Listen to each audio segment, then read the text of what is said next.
Hi, boys and girls. Welcome back to Library Storytime. We sure miss you. And I'll bet you're missing your friends and your teachers and all the staff at school. This week, I started to think, I bet the school is missing us too. It's got to be really dark and lonely in there. So, how about this week we pay a visit to Horace Mann? And that's where we'll have our library story time. Come on.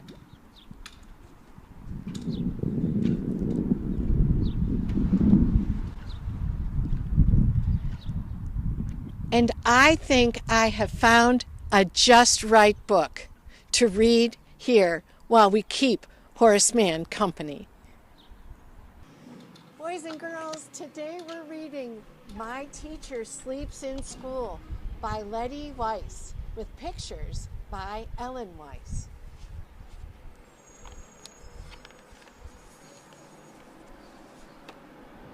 Goodbye, called Mrs. Marsh. I'll see you all tomorrow.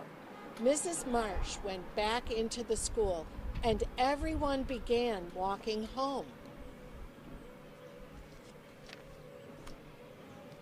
I think the teacher sleeps in school, said Molly. I think she stays there all night long. What a dumb idea, said Gary. Teachers don't sleep in school. Mrs. Marsh does, said Molly. She's always there when we come, and she's always there when we leave. I think the classroom is her house. Why don't you ask her, dared Gary. I did once, said Molly, and she just laughed and laughed. But she didn't say yes or no. But where would she sleep, said Gary. And where would she eat?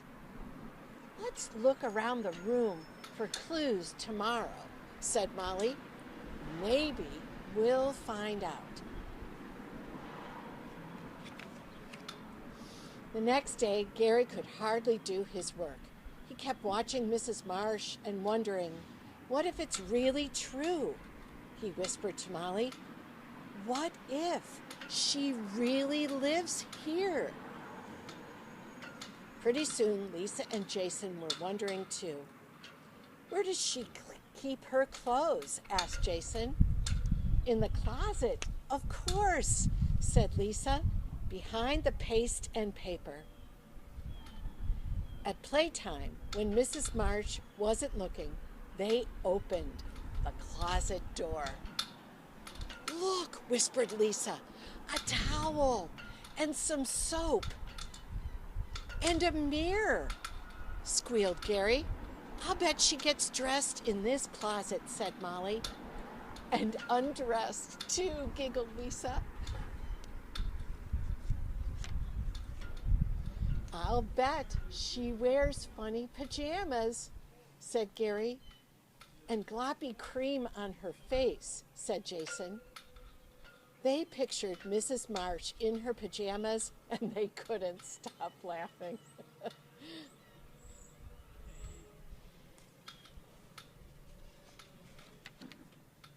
Next, they tiptoed over to the play kitchen. I saw her hide 2 bags in here this morning, said Molly. More proof, said Gary in a loud whisper. It's paper plates and napkins and lots of forks and spoons. She must be having company. I see cake mix and eggs in this basket, whispered Lisa. She must be baking a real cake. I think she cooks her supper here every night, said Molly. That oven is only make-believe, said Jason. She can make it work, said Molly. Teachers can do anything. Then they thought about where Mrs. Marsh ate her supper and did her laundry and brushed her teeth before she went to bed. But where did she sleep? That was still a mystery. Maybe she sleeps on the bookshelf, suggested Gary. Or on the piano, said Molly. They looked and looked, but they couldn't find any clues. Then, after lunch, everyone was getting ready for an art project. Mrs. Marsh was in the closet getting paper. Gary snooped around behind her desk. There's something under here, he whispered. Come and see.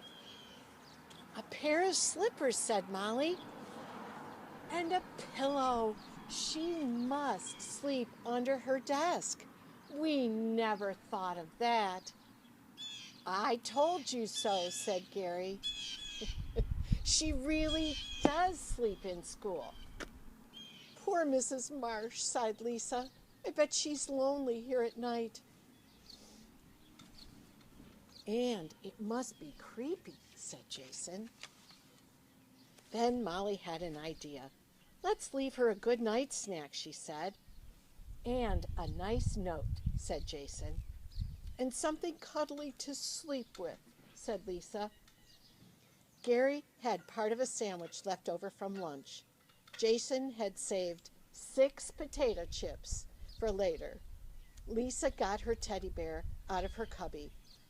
Molly was in charge of the note. Surprise, she wrote. We know you sleep here. Good night. Sleep tight.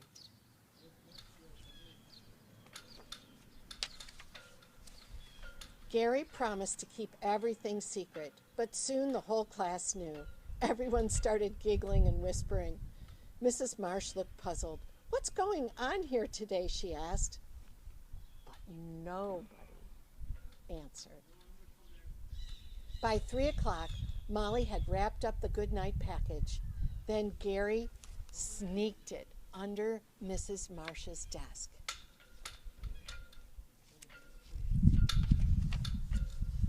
The next day, when everyone got to school, it was early. They could hardly wait to hear what Mrs. Marsh would say. But all she said was, we're going on a mystery trip. And she wouldn't tell them where, not even a hint. Everyone got on the school bus. They rode and they rode, and at last they stopped at a white house with a blue door. This is where I live, announced Mrs. Marsh. Gary looked at Molly. Molly looked at Lisa. Lisa looked at Jason. And then they followed Mrs. Marsh inside. Mrs. Marsh showed them where she cooked her supper and did her laundry and brushed her teeth before she went to bed. And this, said Mrs. Marsh, this is where I sleep. Every night, asked Molly. Every night, said Mrs. Marsh. And then she showed them her children's rooms. You even have children? Asked Lisa. Yes, said Mrs. Marsh. They're in school all day, just like you. When my husband and I get home from work, we're all together.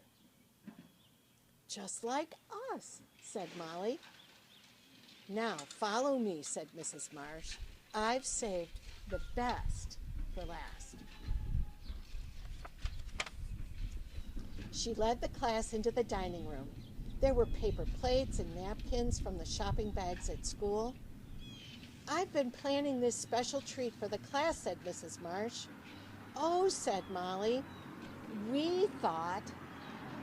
I know what you thought, said Mrs. Marsh, laughing. And then Mrs. Marsh brought out a big cake, just like Molly's note.